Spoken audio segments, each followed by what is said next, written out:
और सीधे हम आपको दिखाते हैं कैबिनेट की जो बैठक है वो खत्म हो चुकी है और उसके बाद बैठक खत्म होने के बाद जो भी ब्रीफ किया जा रहा है हम आपको तस्वीरें दिखाते हैं। दुमका एवं गिरिडीह में कुल 6 जिलों में एक एक ITI के निर्माण के लिए केंद्रांश 20.65 करोड़ और राज्यांश 13.77 करोड़ रुपए यानी कुल मिलाकर के 34.42 करोड़ रुपए पे प्रशासनिक स्वीकृति प्रदान की गई। और रांची, खूंटी, रामगढ़, सिमडेगा, दुमका एवं गिरिडीह।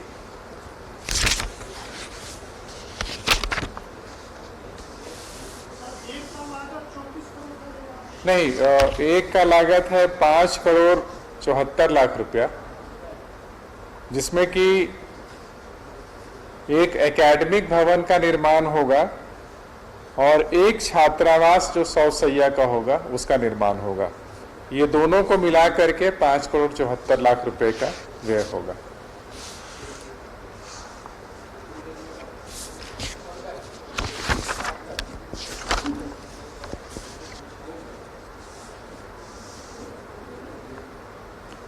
ये अगला प्रस्ताव मंत्रिमंडल सचिवालय का है कि पंचम झारखंड विधानसभा का जो द्वितीय बजट सत्र हुआ था 28 फरवरी 2020 से 23 मार्च 2020 तक, तो उसके सत्रावसान के लिए मंत्रिपरिषद की स्वीकृति।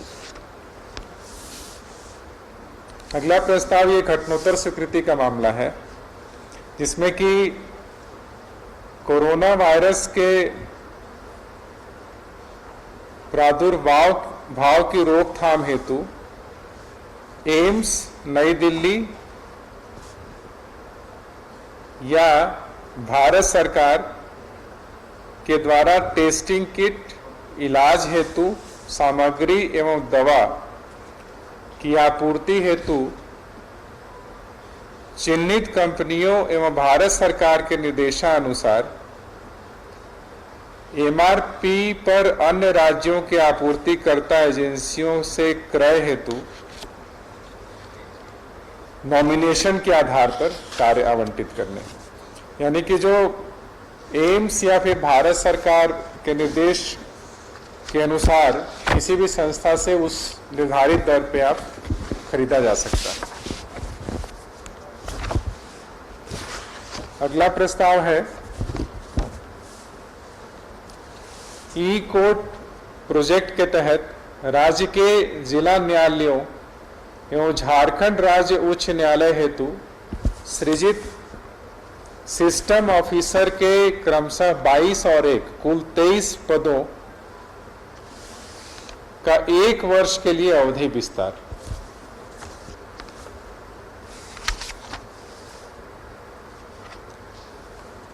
अगला प्रस्ताव स्वास्थ्य चिकित्सा एवं शिक्षा परिवार कल्याण विभाग का है और राज्य खाद्य जांच प्रयोगशाला जो नामकुम में है में अनुबंध के आधार पर कार्यरत खाद्य विश्लेषक श्री चतुर्भुज मीना की अनुबंध अवधि का 1 वर्षों तक विस्तार दिया गया।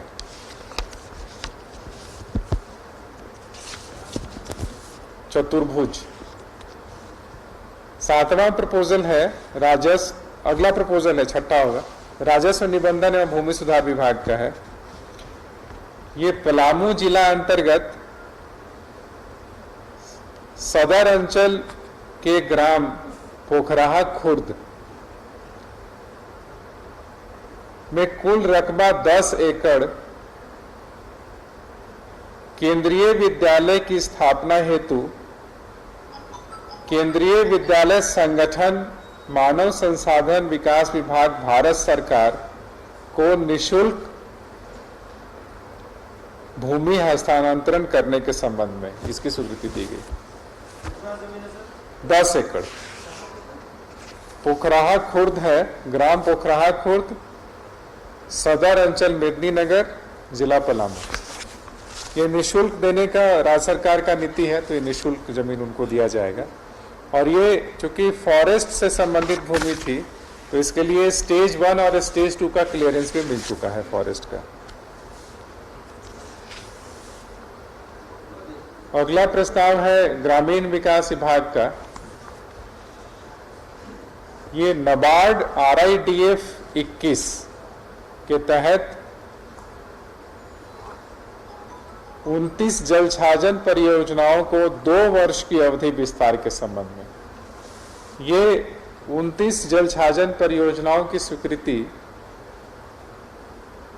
फरवरी 2016 में प्रदान की गई थी और इसको 4 वर्ष यानी कि मार्च 2020 तक पूरा करना था, लेकिन योजना का जो कार्य है वो एक्चुअल वर्क स्टार्ट हो पाया 2018 में, तो इसकी वजह से अभी तक जो काम है वो पूरा नहीं हो पाया है। अभी तक 26% कार्य पूरा हुआ है, तो इसी को लेकर के इसको अगले 2 वर्षों तक का अवधि विस्तार देने का स्वीकृति दिया गया।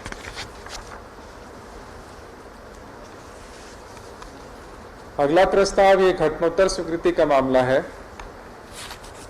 विधायक योजना अंतर्गत कोविड-19 के दौरान आर्थिक समस्याओं का सामना करने वाले परिवारों को आर्थिक सहायता हेतु प्रावधान के संबंध में निर्गत विभागीय संकल्प 1346 पर मंत्री परिषद की घटनोत्तर स्वीकृति प्राप्त की गई।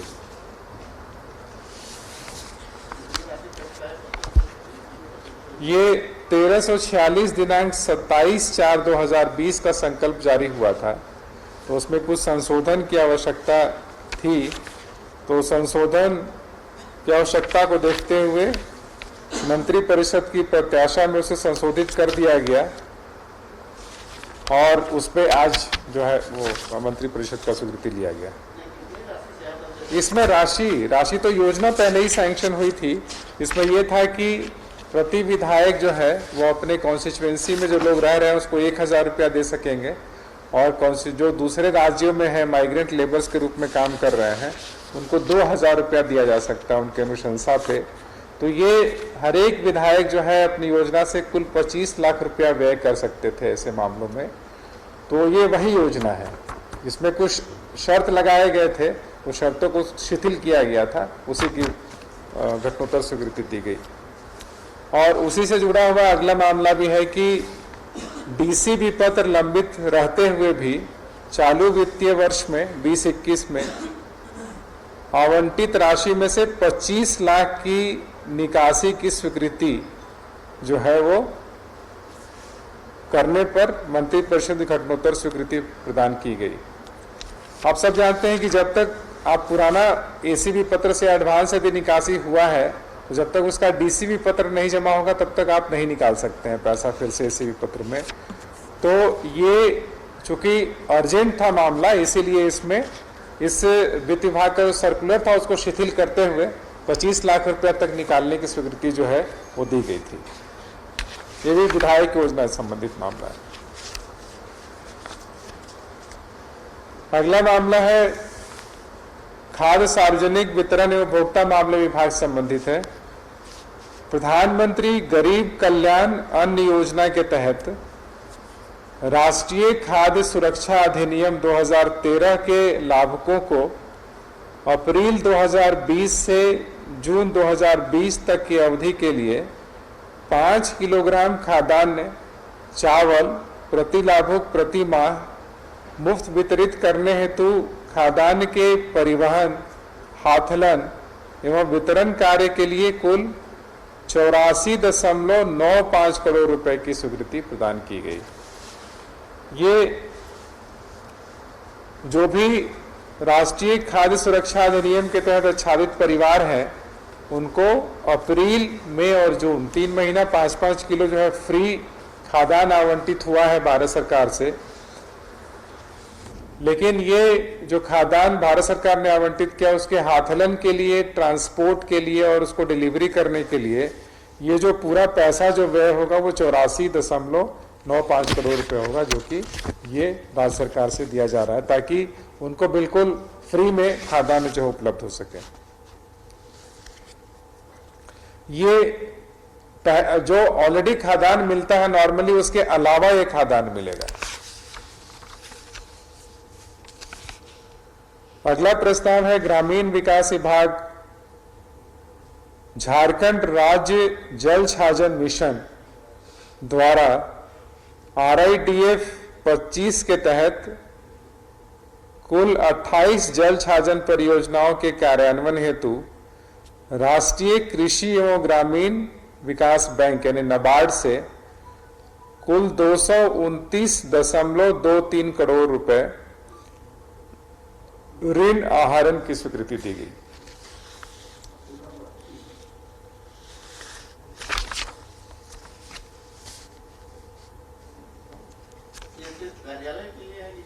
नहीं, जल छाजन, हाँ वर्क। ये जो 28 जल छाजन परियोजनाएं जो है वो इसका कार्यान्वयन किया जाएगा और इसमें जो प्राकलित राशि है कुल 229 करोड़ रुपए वो नाबार्ड से लेकर के दिया जाएगा।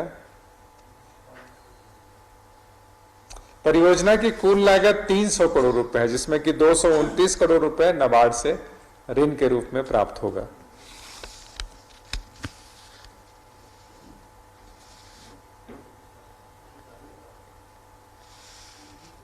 और ये योजना जो है 20-21, 21-22, 22-23, 23-24, 24-25 1, 2, 3, 4, 5 वर्ष में कंप्लीट किया जाएगा।